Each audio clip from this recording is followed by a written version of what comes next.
RBI governor Sanjay Malhotra साहब की ये पॉलिसी और इस बार भी पिछली पॉलिसी की तरह ब्याज दरों में कोई बदलाव नहीं। और बता दूं इससे पहले की पॉलिसी की बड़ी बातें, बाजार दिन की ऊंचाइयों पर ट्रेड करता हुआ दिख रहा है। 24,700 के करीब निफ्टी 75 पॉइंट ऊपर है। बैंक निफ्टी 55,000 के करीब पहुंचने की कोशिश करता हुआ दिख रहा है। यानी कि बाजार ने पॉलिसी को अब तक पॉजिटिव लिया है। क्या है बड़ी बातें इस पॉलिसी की? आरबीआई ने ब्याज दरें बिना किसी बदलाव के 5.5% पर स्थिर रखी है। पॉलिसी का रुख न्यूट्रल रखा है और ये न्यूट्रल रुख रखने में एमपीसी के सभी सारे जो सदस्य हैं उन्होंने सर्वसम्मति से फैसला लिया है। साथ ही गवर्नर साहब का ये कहना है कि कोई भी फैसला ब्याज दरों पर लेने के पहले पिछले जो कट्स उन्होंने दिए हैं, पिछली जो राहत दी है, उसका असर देखना चाहेंगे। इसके अलावा औसत से बेहतर मानसून से एग्री और रूरल डिमांड मजबूत रहने की वो उम्मीद लेकर चल रहे हैं। और यही वजह है कि वित्त वर्ष 2026 के महंगाई के अनुमान में भारी कटौती की गई है। 3% से ज़्यादा जो महंगाई का अनुमान था वो घटाकर 2.6% कर दिया, यानी कि 50 बेसिस पॉइंट महंगाई में कटौती की गई है। इसके अलावा वित्त वर्ष 2026 के दूसरी और तीसरी तिमाही में भी महंगाई का अनुमान जबरदस्त तरीके से घटाया गया है। वो अब 1.8% पर रखा गया है और चौथी तिमाही का अनुमान भी कम किया गया है 4% पर। जीडीपी के अनुमान पर आते हैं। 6.5% से जीडीपी का अनुमान 30 बेसिस पॉइंट बढ़ाकर अब 6.8% होगा इस पूरे वित्त वर्ष के लिए। और ये अनुमान बढ़ाने के पीछे कारण ये कि दूसरी तिमाही का जीडीपी अनुमान 30 बेसिस पॉइंट बढ़ाया है, 6.7% से 7% किया है। लेंडिंग में तेजी लाने के लिए आरबीआई ने एनबीएफसीज का रिस्क वेटेज घटाया है और ये काफ़ी इंपॉर्टेंट है। इसके अलावा जी बिजनेस की एक बड़ी खबर पर मोहर लगती हुई दिखी है। बैंकों के लिए ईसीएल फ्रेमवर्क 1 अप्रैल 2027 से लागू हो जाएगा। ये हमारी बड़ी खबर थी और इस बड़ी खबर पर मोहर भी लगती हुई दिखी है। ये सारे के सारे आज की बड़ी बातें हैं इस पूरे की पूरी पॉलिसी में। आइए, हमारे सारे एक्सपर्ट्स हमारे साथ हैं इस वक्त पॉलिसी पर महा कवरेज के लिए। अतुल जोशी साहब, कंवल साहब हमारे साथ हैं, गुरमीत चड्ढा साहब हैं, जाजू साहब हमारे साथ हैं। एक बार जरा शुरुआत अतुल जोशी साहब आपसे करें। जैसा आपको उम्मीद थी ब्याज दरों में कोई बदलाव नहीं, लेकिन ओवरऑल पॉलिसी कैसे देखते हैं आप? Positive, negative, neutral? पॉजिटिव। खास करके रेट्स के बदले जो मेजर्स लिए हैं बहुत ही अच्छे हैं। बहुत ही अच्छे मेजर्स है, मार्केट्स के लिए है, बैंकिंग के लिए है, इंडिया के लिए है। तीन बेसिस के ऊपर मैं कहूंगा कि जो मेजर्स इन्होंने अनाउंस किए हैं वो बहुत ही बढ़िया है। लॉन्ग टर्म इसकी इफेक्ट बहुत ही पॉजिटिव, मार्केट, बैंकिंग और भारत के लिए। मैं आपसे एक एक करके तीनों पर आऊंगा, लेकिन पहले पॉलिसी आपको लगी है पॉजिटिव और भले ब्याज दरों में किसी तरह का बदलाव ना हो, लेकिन जाजू साहब बॉन्ड मार्केट के लिहाज से कैसी रही है policy? Positive, negative, neutral? Neutral है। और एक गवर्नर साहब ने एक ओपनिंग विंडो दिया है कि आगे चल के रेट कट हो सकते हैं, क्योंकि डोमेस्टिक, जैसा हमने पहले भी डिस्कस किया, डोमेस्टिक केस बहुत कंपेलिंग है, लेकिन ग्लोबल फैक्टर्स है और उन्होंने बोला कि ग्लोबल अनसर्टेनिटी बढ़ गई है। तो in line with the market expectation, तो मार्केट यील्ड्स भी लार्जली थोड़े से अनचेंज्ड है, थोड़ा सा लॉन्ग टर्म रेट ऊपर है। तो मार्केट के लिए लाइन थोड़ा सा एक्सपेक्टेशन के हिसाब से ही है, मेजर कुछ चेंज नहीं है। न्यूट्रल है पॉलिसी जाजू साहब के लिहाज से। अगली पॉलिसी में रेट कट की उम्मीद है उनकी बरकरार है। बैंकिंग सेक्टर के लिहाज से अजय कंवल साहब कैसी लगी आपको पॉलिसी? तो Anil ji, very positive. Ease of doing business, उन्होंने बहुत सारे मेजर अनाउंस किए and I think the basic bottom line is banks के लिए आसान हो गया, कस्टमर्स के लिए और सुविधा हो जाएगी। You can take examples of lending against shares, acquisition finance etcetera. So I think it's a very strong answer. ये जो रेट कट से नहीं मिला, आई थिंक वो उन्होंने पॉलिसी रेगुलेशन से ईज दे दिया। Rupee internationalization, I think, is very powerful, and I think given that what is happening globally, it is something that we had to do, we are doing, and I think now it'll get more impetus. So I think it's very, very strong. The whole policy. बहुत ही interesting चीजें आपने highlight की है। Loan against share acquisition financing, रूपी का इंटरनाइजेशन और जो कुछ पॉलिसी के बाहर हुआ है वो काफ़ी इंपॉर्टेंट है। और इस बार पहली बार ऐसा लगा कि पॉलिसी के बजाय पॉलिसी के बाहर जो ऐलान है वो काफ़ी ज़बरदस्त मजबूत दिख रहे हैं। बाजार ने भी अब तक अच्छा रिएक्शन दिया है, दिन के हाई पॉइंट के आसपास हैं। एक बार जरा समझा जाए, 55,000 के पार निकलने की कोशिश करता हुआ दिख रहा है बैंक निफ्टी। चड्ढा साहब, बाजार के लिहाज से कैसी लगी आपको पॉलिसी, ये बताएं सर। अनिल जी, मिक्स्ड है। जैसा आपने बोला कि रेट के अलावा और मेजर्स पे फोकस किया है। एक चीज़ तो बाज़ार पसंद करेगा कि ग्रोथ, रियल जीडीपी ग्रोथ 6.8 किया है, इन्फ्लेशन घटाया है। तो मेरे हिसाब से, और उन्होंने एक बात बोली कि 100 बिप्स रेट कट के आगे 58 बेसिस पॉइंट्स का ही ट्रांसमिशन हुआ है। तो आई थिंक वहाँ फोकस क्रेडिट फ्लो लिक्विडिटी और ट्रांसमिशन पे ज़्यादा रखा है। एक जो आपने चर्चा करी रिस्क वेट की, वो मेरे लिए बहुत पॉजिटिव है एनबीएफसीज़ को लेके। तो आई थिंक एनबीएफसीज़ पे मेरी खास निगाह रहेगी, स्पेशली जो वेल रन एनबीएफसीज़ हैं जहाँ कॉस्ट ऑफ फंडिंग कम है, जैसे जियो है, बजाज फाइनेंस है, पूनावाला फिनकॉर्प है, श्रीराम है, जो बेटर रेटेड एनबीएफसीज़ हैं। इसके अलावा उन्होंने एक और बात करी कि जो रिस्क रेट है एमएसएमई और real estate including home loan में भी रिवाइज़ किए जाएंगे। इस पर मैं और डिटेल चाहूँगा, ये इसके भी बहुत बड़े इम्प्लीकेशंस हो सकते हैं डोमेस्टिक इकोनॉमी को स्पर करने के लिए। ईसीएल फ्रेमवर्क पे आपका ब्रेक सटीक था Anil ji. ECL is expected credit loss, मतलब अभी हम जो एक्चुअल लॉस होता है उस हिसाब से प्रोविजनिंग करते हैं। एक्सपेक्टेड क्रेडिट लॉस में आप पहले से प्रोएक्टिवली मेजर करेंगे स्टेज 1, स्टेज 2, 3 को। ये ग्लोबल स्टैंडर्ड्स के अकॉर्डिंग इससे सिस्टम और रोबस्ट होगा और आगे कोई क्रेडिट शॉक्स नहीं आएंगे जैसे 2019 में आया था। और एक चीज़ जो देखने लायक है वो इंटरनेशनलाइजेशन भी देखा हमने रुपये का, हालांकि अभी छोटी कंट्रीज़ में किया है, नेपाल, श्रीलंका में। और एक जो मुझे बात अच्छी लगी जिससे मैं डिटेल में स्टडी करना चाहूँगा कि जो एक्विजिशन फ्रेमवर्क चेंज हो रहा है भारतीय कंपनीज़ के लिए अगर वो ओवरसीज़ एक्विजिशन करते हैं। आरबीआई थोड़ा सा रिस्ट्रिक्टिव रहा है ओवरसीज़ एक्विजिशन को लेके, और फंडिंग अक्सर हमने देखा है नॉन रुपी अरेंज ज़्यादा करनी पड़ती थी कंसोर्शियम ऑफ बैंक्स को लेके। तो ये मेरे हिसाब से एक बहुत बड़ा स्टेप है, इसके काफ़ी लॉन्ग टर्म इम्प्लीकेशंस होंगे। तो ओवरऑल पॉजिटिव अनिल जी मेरे हिसाब से। बैंक्स, एनबीएफसीज़, कंजम्पशन बास्केट बहुत अच्छा रिएक्ट करेगा। ऑटो नंबर्स बहुत शानदार आ रहे हैं, जैसे जैसे मैं आपसे बात कर रहा हूँ एस्कॉर्ट्स कुबोटा के नंबर, एमएनएम के नंबर, बजाज ऑटो के नंबर आ रहे हैं। तो बजाज शायद उसको लेके भी रिएक्ट कर रहा है। एब्सोल्युटली ऑटो नंबर्स पर रिएक्शन है। और एक इंटरेस्टिंग चीज़ जो दिख रही है इस बाजार में पॉलिसी के बाद, वो मैं आपके सामने रख दूं। एनबीएफसी की बात हो रही है, लेकिन कौन सी एनबीएफसी? वो एनबीएफसी आज सबसे ज़्यादा एक्शन में जो सरकारी एनबीएफसी है, सरकारी फाइनेंस कंपनियां। देखिए हुडको आज टॉप करता हुआ चार्ट को 4.5% की मजबूती के साथ टॉप गेनर है इस वक्त वायदा कारोबार में।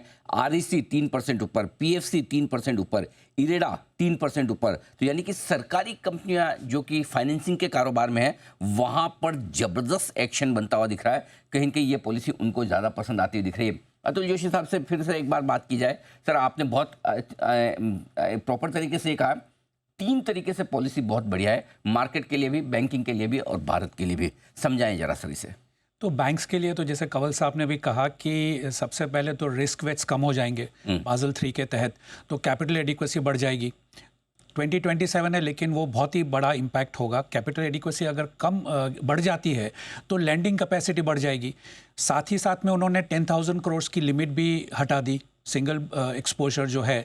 तो उसके तहत जो हमारे लार्ज इंफ्रा प्लेयर्स है उनको आज की तारीख में मल्टीपल बैंकिंग में जाना पड़ता था, या तो एक एक बैंक उनको ज़्यादा अगर पैसा देती है तो ease of doing business, ease of financing infrastructure बहुत ही अच्छा हो जाएगा। तो ये दूसरी चीज़ हो गई। एक्विजिशन फाइनेंसिंग में एनबीएफसीज थी, खास करके फॉरेन एनबीएफसीज थी, तो अभी इंडियन बैंक्स भी उसमें आ जाएंगी। कैपिटल मार्केट एक्सपोजर भी बढ़ जाएगा, तो कैपिटल मार्केट्स को भी सपोर्ट मिल जाएगा। तो काफ़ी सारे बहुत ही बढ़िया उम्दा उन्होंने स्टेप्स लिए हैं बैंकिंग सेक्टर के लिए। और मैं आपसे मार्केट और भारत के लिए भी आपने जो कहा उस पर आता हूँ, लेकिन उससे पहले एक बार एसबीआई के मैनेजिंग डायरेक्टर अश्विनी कुमार तिवारी साहब हमारे साथ कार्यक्रम में शामिल हो चुके हैं। देश का सबसे बड़ा बैंक एसबीआई। आइए जानते हैं उनकी राय इस पॉलिसी पर, बहुत ही महत्वपूर्ण है। तिवारी साहब सुप्रभात, गुड मॉर्निंग, स्वागत है सर आपका। तो सबसे पहले समझाएं सर कि ओवरऑल पॉलिसी आपको कैसे लगी, उसके बाद मैं बैंकिंग सेक्टर पर क्या कुछ खास लगा वो भी पूछूंगा, लेकिन पॉलिसी आपको कैसे लगी है इस वक्त, ये समझाएं सर। नमस्कार अनिल जी। नमस्कार। सबसे पहले तो ये जो पॉलिसी है, मुझे लगता है ये मॉनेटरी पॉलिसी से ज़्यादा क्रेडिट पॉलिसी है। इसमें जितने अनाउंसमेंट्स गवर्नर ने 22 अनाउंसमेंट किए हैं आखिर में, और सारी की सारी पॉलिसी मेरे हिसाब से उसी के लिए इम्पोर्टेंट है। तो जैसा मैं आपके प्रीवियस स्पीकर को भी सुन रहा था, तो बहुत सिग्निफिकेंट अनाउंसमेंट्स हैं और अभी एनालिसिस करने में हमें समय लगेगा।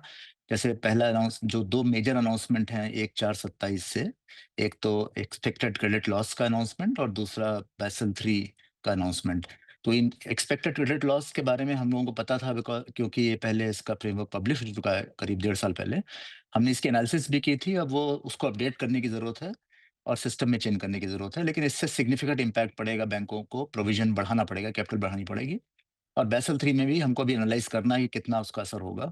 लेकिन साथ-साथ तो इनसे एक चीज़ अच्छी ये होगी कि जो इंडियन बैंक्स हैं वो अब इंटरनेशनल बैंक से अलाइन हो जाएँगे। यानी जिस तरह से वो गवर्न होते हैं, उसी तरह से इंडियन बैंक्स भी हो जाएंगे ईसीएल फ्रेमवर्क को लेकर के।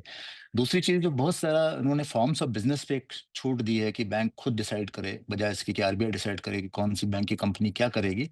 तो ये भी बहुत पॉजिटिव है, क्योंकि इसकी वजह से काफी सारे छोटे छोटे जो अड़चने आ रही थी वो दूर हो जाएंगी। तीसरी चीज उन्होंने जो बोला कि ये कैपिटल मार्केट्स में उन्होंने बताया कि इंडिविजुअल लेवल पे भी एक्सपोजर बढ़ाने की बात की है, और साथ में ओवरऑल भी एनेबलमेंट दिया है। तो उससे जो कैपिटल मार्केट ज्यादा से ज्यादा इंपॉर्टेंट रोल प्ले कर रहा है, तो उसमें उसको बैंक का समर्थन मिल रहा है, और इससे मुझे लगता है कि कैपिटल मार्केट में को भी वो भी ग्रो करेगा, और बैंक को भी एक ऑल्टरनेट रास्ता मिलेगा। क्योंकि जैसा आपने सुना कि क्रेडिट ग्रोथ कम हो रही है, लेकिन रिसोर्सेज ओवरऑल मार्केट से और जगहों से कॉर्पोरेट्स को मिल रहे हैं। तो ये जो सेकुलर ट्रेंड है, और जो कि डेवलप्ड मार्केट के हिसाब का ट्रेंड है, उसमें भी इससे मदद मिलेगी कि बैंक भी कॉर्पोरेट्स को सपोर्ट कर पाएंगे। M&A जो मर्जर एक्विजिशन होता है, जो अभी तक इंडियन बैंक्स नहीं कर पाते थे, इसमें अब इंडियन कंपनीज के एक्विजिशंस को एक्चुअली सपोर्ट करने के लिए इंडिया में ये छूट दी गई है। बहुत बड़ी छूट है मेरे हिसाब से, और इसकी वजह से बहुत सारा ऐसा बिज़नेस, उसी कॉर्पोरेट को हम बाद में लोन दे सकते हैं, उसी कॉर्पोरेट को पहले लोन दे सकते हैं, मगर वो एक कंपनी लेना चाहे, वो लोन हम नहीं दे सकते हैं। ये एक बहुत एनॉमली थी, जो कि आज गवर्नर साहब ने करेक्ट की है, और इससे ये पता लग रहा है इन सब स्टेप्स से कि आपने बहुत ही इंडस्ट्री की, बैंकों की, इकोनॉमी की, सबकी बातें सुनी हैं, और वो सारे कदम लिए हैं जिसमें हम बहुत समय से बात करते आ रहे हैं, रिक्वेस्ट करते आ रहे हैं। जैसे डिपॉजिट इंश्योरेंस की भी अगर बात करें, तो इन्होंने रिस्क बेस्ड प्राइसिंग की है, जो कि सारे पूरे वर्ल्ड में, डेवलप्ड वर्ल्ड में यही चलती है कि अगर कोई बैंक स्ट्रांग है, उसके डिपॉजिट्स में या उसके डिफॉल्ट में का चांस बहुत कम है, तो उसकी रिस्क कम है, तो उसको कम इंश्योरेंस प्रीमियम पड़ना चाहिए। और जो बैंक रिस्क ले रहा है, जिसकी रिस्क ज्यादा है, रेटिंग खराब है, उसकी उसके डिपॉजिट इंश्योरेंस में ज्यादा रेट होना चाहिए। ये सब जगह यही रूल है। तो यहाँ पे ये करने से ये बहुत लॉन्ग आउटस्टैंडिंग डिमांड उन्होंने पूरी की है। और मुझे ऐसा लगता है कि ओवरऑल, हालांकि असेसमेंट हमें करना बाकी है डिफरेंट स्टेप्स का, लेकिन ये ओवरऑल बैंकिंग सेक्टर के लिए, इकोनॉमी के लिए और फाइनेंशियल सेक्टर के लिए बहुत पॉजिटिव है। तो मुझे लगता है कि मतलब इससे ज़्यादा मैं क्या कहूँ कि गवर्नर साहब को हम सब लोगों का बहुत साधुवाद, और उन्होंने इस चीज़ को, मुझे लगता है कि फर्स्ट प्रिंसिपल से देखा है हर चीज़ को, कि पुराना जो भी सोच है वो अपनी जगह है, मगर इसका रैशनल है आज की तारीख में या नहीं है, इसको देखा है। और आई थिंक ये बहुत ही पॉजिटिव और बहुत ही ओपन तरीके से उन्होंने लिया है, और बहुत सारे स्टेप्स इतनी जल्दी लिए हैं। हम लोग तो इससे बहुत खुश हैं, और इसके एनालिसिस करके जो भी सामने आएगा वो हम आगे स्पेसिफिक स्टेप्स पे फर्दर इंफॉर्मेशन देंगे। ठीक बात है और बिल्कुल आपने कहा भी एक ही सेंटेंस में कि ये पॉलिसी मॉनेटरी पॉलिसी से ज़्यादा क्रेडिट पॉलिसी है और उसकी तरफ पूरा फोकस रहा है। मैं बताऊं अतुल जोशी साहब को आप सुन भी रहे थे और वो बड़ी मुश्किल से तारीफ़ कर पाते हैं। इस बार उन्होंने भी दिल खोल के तारीफ़ की है इस पॉलिसी की। लेकिन सर एक बात जो गवर्नर साहब ने कही वो कही कि इस बार मैं पॉज इसलिए ले रहा हूँ कि एक बार मैं देखना चाहता हूँ प्रीवियस रेट कट्स जो हैं वो किस तरह से पूरी तरह से पहुंच जाएं कंज्यूमर तक, कस्टमर तक। आपको क्या लगता है कितना और समय लगेगा? क्या फिर ऐसे में उम्मीद की जाए कि बैंक्स अगली पॉलिसी से पहले ये पास ऑन कर देंगे और अगली पॉलिसी में एक रेट कट की उम्मीद रखना गलत नहीं होगा? देखिए, इस बार भी ये डिबेट चल रही थी कि कम करना चाहिए कि नहीं कम करना चाहिए। इन्फ्लेशन कम है, ग्रोथ भी ठीक हुई थी लास्ट क्वार्टर में, तो केस दोनों तरफ से बन सकता था। लेकिन उन्होंने जो ये बात कही कि हम ये देखना चाहते हैं कि इंटरनेशनल सिचुएशन जो खास तौर से अभी इसमें अनसर्टन है, वो कैसे इवॉल्व कर रही है टैरिफ वगैरह के बारे में, और साथ ही साथ बैंकों का जो ये ट्रांसमिशन है। आपकी जानकारी के लिए, जो फिक्स डिपॉजिट रेट्स हैं, वो अभी तक पूरी तरह ट्रांसमिट नहीं हुए हैं, क्योंकि जिनके पास एग्जिस्टिंग फिक्स डिपॉजिट है, वो अगर रेट कम हो रहा है तो वो तोड़ेगा नहीं, और वो जब मैच्योर करेगा तब ये रिप्राइस होगा। वेयरएज़ जो कासा के बैलेंसेस जो रेट्स हैं और जो लोन्स के एक्सटर्नल बेंचमार्क लिंक्ड लोन्स हैं, वो तो रिप्राइस उसी दिन होगा जिस दिन ये रेट कट्स हुए। इसी तरह से एमसीएलआर से लिंक जो रेट हैं, क्योंकि वो 3 महीने, 6 महीने और साल भर के रेट से लिंक रहते हैं, तो उसका भी ट्रांसमिशन थोड़ा टाइम से होता है। मगर ओवरऑल बैंकिंग सिस्टम में करीब-करीब 50% तो एक्सटर्नल बेंचमार्क से लिंक्ड है, जो ऑलरेडी रिप्राइस हो चुका है 3-4 महीने पहले ही। तो मुझे ऐसा लगता है कि जो लोन की रिप्राइसिंग है, वो ज़्यादा जल्दी हो चुकी है, और फिक्स डिपॉजिट जो कि एक मेजर शेयर है, करीब 60% डिपॉजिट्स का शेयर फिक्स डिपॉजिट है, उसकी रिप्राइसिंग अभी तक नहीं हुई है। वो अभी करीब-करीब 24%, 24 बेसिस पॉइंट ही हुई है, यानी 24% हुई है। तो बहुत सारा बाकी है, अगले 1-2 साल में जाके हो पाएगा। तो मुझे लगता है कि ये जो रेट पॉज़ लिया है इंटरनेशनल सिचुएशन की वजह से, और जो प्राइसिंग हो रही है उसकी वजह से, ये ओवरऑल बैंक्स के लिए पॉजिटिव है, क्योंकि बैंक्स के लिए डिपॉजिट कॉस्ट और लोन कॉस्ट को साथ-साथ अलाइन करना आवश्यक है, जो कि अभी हो रहा है।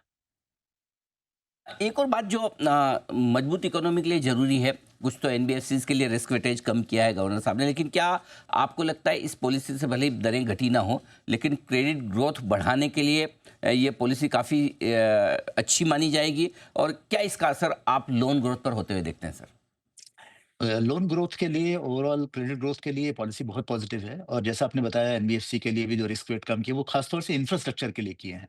और इंफ्रास्ट्रक्चर में ये आवश्यक है कि कई सारे बैंक, कई सारे इंस्टीट्यूशन हो, कुछ एनबीएफसी जो ये काम करती हैं वो भी इसमें अच्छी तरह से पार्टिसिपेट कर पाए, क्योंकि कंट्री को इंफ्रास्ट्रक्चर ग्रोथ की बहुत आवश्यकता है। और आज की तारीख में भारतीय स्टेट बैंक के अलावा नेफेड है और आईएफसीएल है और 2-3 और हैं, कम इंस्टीट्यूशंस हैं।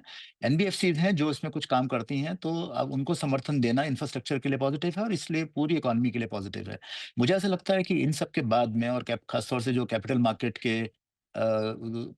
के उसमें इन्होंने छूट दी है, इंडिविजुअल्स को शेयर्स के अगेंस्ट में लोन बढ़ाया है, स्पेसिफाइड बोरोवर्स वाली भी क्लॉज हटा दी है, और इसके अलावा मर्जर एंड एक्विजिशन को भी अलाउ किया है भारतीय बैंकों के लिए। मुझे लगता है क्रेडिट ग्रोथ इससे काफी समर्थन मिलेगा, और अगले आने वाले 2-3 क्वार्टर्स में हम देखेंगे कि क्रेडिट ग्रोथ इन फैक्टर्स की वजह से, जो आज अनाउंसमेंट हुए, इनकी वजह से भी काफी बढ़ेगी। कितना बढ़ेगी ये अभी असेसमेंट कर पाना मुश्किल है, वो हम लोग करेंगे आगे आने वाले दिनों में, बट डेफिनेटली बहुत पॉजिटिव है क्रेडिट ग्रोथ के लिए। ग्रोथ भी बढ़ेगी और बैंकिंग सेक्टर के लिए ज़्यादातर ऐलान काफ़ी पॉजिटिव माने जा रहे हैं। तिवारी साहब, बहुत बहुत शुक्रिया आपका, धन्यवाद सर, हमें समय देने के लिए और क्रेडिट पॉलिसी पर, मॉनेटरी पॉलिसी पर इंस्टेंट रिएक्शन एसबीआई की तरफ से हमारे दर्शकों के सामने रखने के लिए बहुत बहुत शुक्रिया। आइए जाजू साहब, जरा एक बार समझाएं, जो इन्वेस्टर्स फिक्स इनकम वाले हैं, डेट फंड्स वाले हैं, उन्हें इस पॉलिसी के बाद क्या करना चाहिए? उनके लिए एक बार क्या डायरेक्शन मिलता है?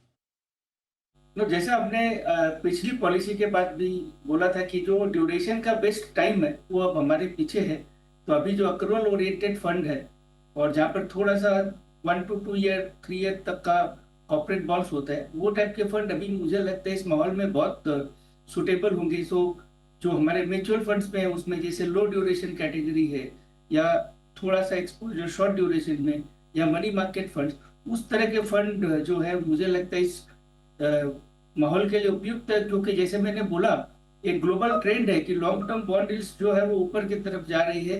मार्केट ज्यादा कॉम्पेंसेशन चाहता है जो रीफाइनेंसिंग रिस्क है ग्लोबल सिनेरियो में, उसको देखते हुए, और उसको देखते हुए अभी लॉन्ग टर्म रेट्स नीचे आने की आशा बहुत कम है। एक रेट कट यदि और होता भी है, मान लीजिए अगले पॉलिसी में चल के, तो भी मुझे नहीं लगता है कि लॉन्ग टर्म रेट्स बहुत सिग्निफिकेंटली नीचे आएंगे। और इसलिए अभी जो इन्वेस्टर है उसको शॉर्ट एंड पे, या जो relatively safer less volatile funds है वहां पर फोकस करना चाहिए। तो मैं तो बोलूंगा कि मनी मार्केट लो ड्यूरेशन कैटेगरी के जो फंड है वो इस सिचुएशन के लिए शायद ज्यादा उपयुक्त है। वाले और मनी मार्केट फंड ज़्यादा ठीक रहेंगे। आप बता रहे थे जोशी साहब कि मार्केट और भारत दोनों के लिए पॉलिसी में काफ़ी कुछ कहा गया है, क्या कुछ खास लगा आपको? देखिए, उन्होंने बहुत अच्छी तरह से कनेक्ट किया। उन्होंने ये कहा कि बैंक की क्रेडिट नीचे आई है, लेकिन जो अदर सोर्सेज है, खास करके कैपिटल मार्केट, उससे फंडिंग ज़्यादा हुई है, 2,66,000 करोड़। तो उसको उन्होंने कनेक्ट किया मेरे ख्याल से acquisition financing. Typically acquisition financing loan से नहीं होता, राइट, वो डिबेंचर से होता है। तो आपको वो कैपिटल मार्केट में, डेट कैपिटल मार्केट में सपोर्ट मिल जाएगा। एक नया इंस्ट्रूमेंट जो मार्केट में आएगा, और जब नेशनलाइज्ड बैंक्स उसमें पार्टिसिपेट करती है तो डेप्थ बहुत अच्छी हो जाती है। तो कैपिटल मार्केट डेवलपमेंट के लिए वो अच्छा है। दूसरा, आईपीओ फाइनेंसिंग और लोन अगेंस्ट शेयर्स, दोनों में उन्होंने लिमिट्स बढ़ा दिए, वो भी बहुत अच्छा स्टेप लिया है। तीसरा, इन्होंने जो कहा वो इनडायरेक्टली मैं कैपिटल मार्केट से रिलेट करता हूँ कि एनबीएफसीज जो इंफ्रास्ट्रक्चर को लैंड करने वाली हैं, उसका रिस्क वेट उन्होंने कम कर दिया है। तो टिपिकली अगेन लोन्स होती है वो देती हैं, बैंक्स देती हैं। एनबीएफसीज जो देती हैं टिपिकली वो इंस्ट्रूमेंट में देती हैं, कैपिटल मार्केट इंस्ट्रूमेंट में। अगर उसका रिस्क वेट एनबीएफसी की बुक में कम हो गया तो फिर से लिक्विडिटी बढ़ेगी। तो ओवरऑल मेरे ख्याल से उन्होंने जो कैपिटल मार्केट्स के लिए जो स्टेप्स लिए हैं वो यही बेहतर है कि कैपिटल मार्केट को कैसे डेप्थ बढ़ा दी जाए। चौथा, उन्होंने जो कहा था वो एसआरवी बैलेंसेस, जो मेरे ख्याल से फॉरेन रिप्रेजेंटेटिव ऑफिसेस, उनके जो रुपी बैलेंसेस है वो कॉर्पोरेट बॉन्ड मार्केट और सीपीएस में वो इन्वेस्ट कर पाएंगे। तो ये भी बहुत ही पॉजिटिव स्टेप है, ओवरऑल मार्केट की डेप्थ बढ़ाने के लिए बहुत ही अच्छा है।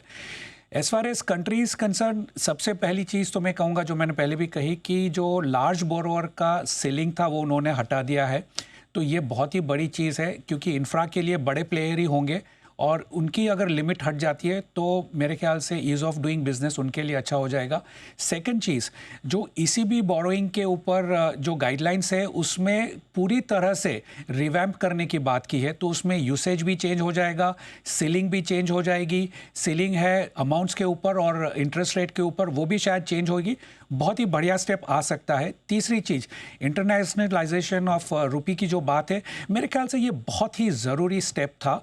हम बात तो बहुत कर रहे थे, लेकिन नेपाल, भूटान और श्रीलंका तीनों को अगर हम रुपी से करते हैं तो आज की तारीख में जो हम एक्सपोर्ट करते हैं, मान लीजिए हमने श्रीलंका एक्सपोर्ट किया तो बहुत सारी कम बैंक्स उसको डिस्काउंट करती है एलसीज को।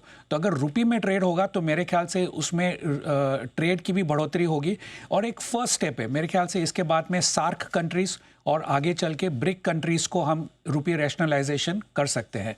तो इंडिया के लिए ये बहुत ही अच्छा स्टेप भी माना जाएगा। ठीक बात है, तो काफ़ी कुछ पॉजिटिव है देश के लिहाज से भी और कैपिटल मार्केट के लिहाज से भी। गुरमीत चड्ढा साहब, जरा आप समझाएं अब बाजार पे क्या स्ट्रेटेजी होनी चाहिए इस पॉलिसी के बाद? आप खरीदेंगे या इंतज़ार करेंगे? मैं Anil ji buyer on dips हूँ, स्पेशली जो सेक्टर्स डोमेस्टिक कंजम्पशन फेसिंग है। आरबीआई पॉलिसी से जो इंफ्रा लेंडर्स हैं, चाहे वो पीएफसी है, आरईसी है और जो बड़ी एनबीएफसीज हैं, उनको बेनिफिट मिलेगा। कुछ ईपीसी प्लेयर्स को भी इस पे इनडायरेक्ट बेनिफिट पास ऑन होना चाहिए, क्योंकि वर्किंग कैपिटल पे सीधा इम्पैक्ट पड़ता है, इंटरेस्ट कॉस्ट, फाइनेंसिंग कॉस्ट पे सीधा इम्पैक्ट पड़ता है। एक बात और गवर्नर साहब ने बोली कि खारिफ सोइंग और रूरल इकॉनमी को लेके बहुत पॉजिटिव आउटलुक दिखाया। तो हमने अभी देखा ट्रैक्टर की सेल्स देखी, एमएनएम के नंबर बहुत अच्छे हैं। 1.6 लाख यूनिट्स का नंबर है, जो कि 1.45 था लास्ट ईयर। एस्कॉर्ट कुबोटा का नंबर 40-50% ऊपर है।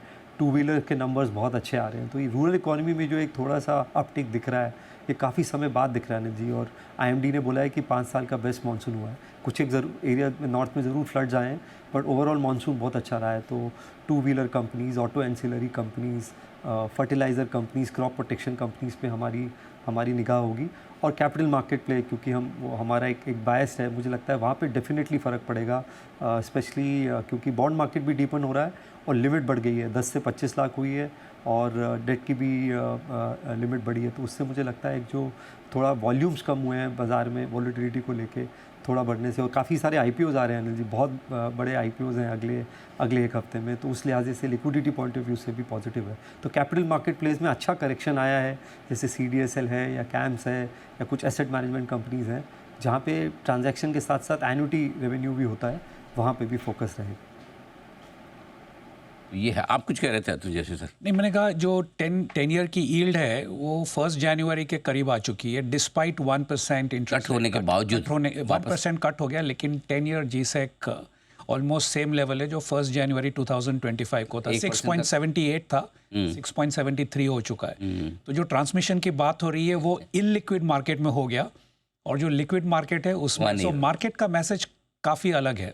मार्केट का मैसेज काफ़ी अलग है। एब्सोल्युटली, बिल्कुल स्ट्रॉन्ग ऑब्जर्वेशन है ये कि जहाँ से हमने जनवरी में शुरुआत की थी लगभग बॉन्ड यील्ड वहीं पर आ चुके हैं। 676 की जगह 672, 73 है। इसका मतलब क्लियर कट है कि रेट ट्रांसमिशन मार्केट में अभी तक नहीं दिख रहा। आइए विदा लेने का वक्त है, लेकिन विदा ले उससे पहले बता दें इस ब्रेक के बाद आपके लिए आ रहा है एक बहुत ही स्पेशल शो 10 हरा शेयर, और हमारे साथ तो विकास सेठी साहब कार्यक्रम में शामिल होंगे और कुछ बेहतरीन इन्वेस्टमेंट पिक्स आपके लिए आएंगी उनकी तरफ से। लेकिन उससे पहले बता दें बाजार मजबूती के साथ ट्रेड करते हुए दिख रहे। निफ्टी पर हम 70 अंकों की तेजी के साथ हैं और बैंक निफ्टी 55,000 के बेहद करीब ट्रेड करता हुआ दिख रहा है, बड़े लेवल के करीब है। Mid cap small cap share एकदम सुस्त है लेकिन दिग्गजों में थोड़ी बहुत खरीदारी लौटती हुई दिख रही है आपको। विदा लेंगे हमारे सभी महानुभावों से, अतुल जोशी साहब, गुरमीत चड्ढा साहब, अजय कंवल साहब और महेंद्र जाजू साहब, आप सबका बहुत बहुत धन्यवाद। आस्था जी, कुणाल जी और बाकी सभी मेहमानों का भी बहुत बहुत आभार आज हमारा साथ देने के लिए।